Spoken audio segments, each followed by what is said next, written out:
ఓం నమ శివాయ. నా పేరు పాండురంగారావు, రుద్రాక్ష పాండురంగారావుగా సుపరిచితం. సో ఇంతకాలానికి 33 సంవత్సరాలు రుద్రాక్షల్లో నా అనుభవం.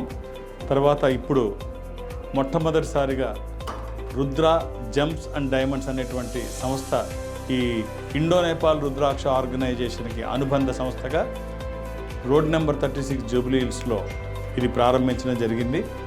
దీని ముఖ్య ఉద్దేశం ఏమిటి అంటే డైమండ్స్లో ఈ మధ్య ల్యాబ్ గ్రౌండ్ డైమండ్స్ అని, రియల్ డైమండ్స్ అని మనం చూస్తున్నాం. ఇంతకుముందు రియల్ డైమండే తెలుసు కానీ ల్యాబ్ గ్రౌండ్ డైమండ్ అనేది తెలియదు. ఇప్పుడు ఈ కస్టమర్కి ఏది రియల్ డైమండ్, ఏది ల్యాబ్ గ్రౌండ్ డైమండ్ తెలుసుకోవడం కష్టమవుతుంది. అందుకనే ఒక తెలుసుకునే వ్యవస్థని ఇక్కడ తెలియజేయడానికి మేము ఏర్పాటు చేసాం. ఇంకొకటి, మేము ఎవరితో అయితే టైఅప్ అయ్యామో అది భారతదేశంలోనే డైమండ్ కంపెనీల్లో అతిపెద్ద కంపెనీ ఎస్వి డైమండ్. ఆయన కూడా ఈరోజు ప్రారంభోత్సవానికి ఆ అధినేత రామ్ కూడా రావడం జరిగింది. అలాగే రాముల వారికి నగలు కూడా చేయించింది ఈ సంస్థనే, ఆయనే రామ్జీ. సో వాళ్ళు ఒక ముఖ్య ఉద్దేశంతో, అంటే మైన్ నుంచి మార్కెట్కి తీసుకురావడంలో ప్రధాన పాత్ర పోషించారు. ఇప్పుడు ఈ second man, third man, fourth man అనే వ్యవస్థ ఉండదు. డైరెక్ట్గా కస్టమర్కి ఈ వ్యవస్థ ద్వారా చేరడం. అందుకనే ఏమవుతుందంటే మార్కెట్ కంటే ఒక కనీసం 20% రేట్లో తక్కువ ఉండడం, మంచి క్వాలిటీ డైమండ్ అందుకోవడం. మనకి డైమండ్స్లో ముఖ్యంగా గమనించాల్సింది ఏమిటంటే పొరపాట్లు ఎక్కడ జరుగుతాయి అంటే ఒక హారంలో మనం చూడాల్సింది అన్ని డైమండ్స్ ఉన్నాయా, ఇంకేమైనా ఉన్నాయా, ఇవన్నీ తెలియజేయడం కోసమే ఈ రంగంలోకి మేము రావడం జరిగింది. అంతేకాకుండా ఈ సంస్థ 8,000కి పైచిలుకు డిజైన్స్తో మేము ఎవరితో అయితే టైఅప్ అయ్యామో ఆ సంస్థకి భారతదేశంలో 150కి పైగా అవుట్లెట్లు ఉండడం, షోరూమ్స్ ఉండడం, మొట్టమొదటిసారిగా సౌత్ ఇండియాలో మాతో టైఅప్ అవడం ఈ సంస్థ జరిగింది. ఇది ప్రారంభం ఈ సౌత్ ఇండియాలో. సో కాబట్టి కస్టమర్కి ఒక మంచి ధరలో ఖచ్చితమైన డైమండ్ని అందించే ప్రయత్నంలో మేము కూడా ముందుకు రావడం జరిగింది.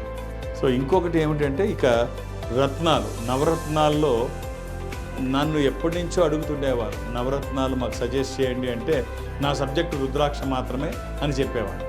అయితే ఇప్పుడు దీంట్లోకి వచ్చిన తర్వాత నవరత్నాల గురించి చెప్పక తప్పని స్థితి. మరి తెలుసా నీకంటే, నేను రుద్రాక్షల్లోకి వచ్చినప్పుడు కూడా ప్రాక్టికల్గా హిమాలయాల్లో పరిశోధన చేసి రుద్రాక్షలు మానవ సంబంధం అన్న పుస్తకం రాసి నేను ఇందులోకి మొట్టమొదటి రావడం జరిగింది.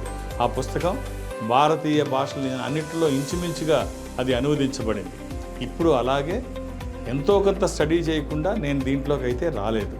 అలాగే ఒక రత్నం గురించి మీకు సరిపడే రత్నం నేను అడ్వైస్ చేయడానికి నేను పెద్ద యోధుడిని చెప్పను, కానీ ఖచ్చితంగా మీకు సరిపడే రత్నాన్ని అయితే తెలియజేయగలను, అందులో ఎలాంటి సందేహము లేదు. ఇంకొకటి, రత్నాల్లో ప్రధానంగా మనం గమనించాల్సింది ఏమిటంటే ఎవరి చేతికి చూసినా ఈ రత్నాలు కనిపిస్తూ ఉంటాయి. ఒక్కసారి వాటి గురించి పరిశీలన చేస్తే మనం పెట్టుకున్న ఈ రత్నం నిజంగా మనకి సంబంధించిందేనా, లేకపోతే వ్యాపారస్తులు వాళ్ళ లాభం దేంట్లో ఎక్కువ ఉంటుందో అది మనకి సజెస్ట్ చేశారా, మనం తొడుక్కున్న రత్నం నిజమైనదేనా, ఒకవేళ నిజమైతే దానికి మనం చెల్లించిన ధర సరైనదేనా, ఇవి తెలియజేయడం కోసమే ముఖ్యంగా ఈ రంగంలోకి నేను రావడం జరిగింది. రుద్రాక్షల్లో ఇప్పుడు దాకా నేను ఏదైతే చేశానో అదే ఈ రత్నాల్లో కూడా చేయడం ముఖ్య ఉద్దేశం. తెలియజేయడం, తెలిస్తే తర్వాత వాళ్ళకి నచ్చిన రత్నం వాళ్ళు తీసుకుంటారు, అది ఇక్కడ ముఖ్య ఉద్దేశం. కాబట్టి ప్రజలకి దగ్గరగా రత్నాన్ని, ప్రజలకి దగ్గరగా వజ్రాన్ని తీసుకురావడానికి నా వంతు ప్రయత్నం ఖచ్చితంగా చేస్తాను.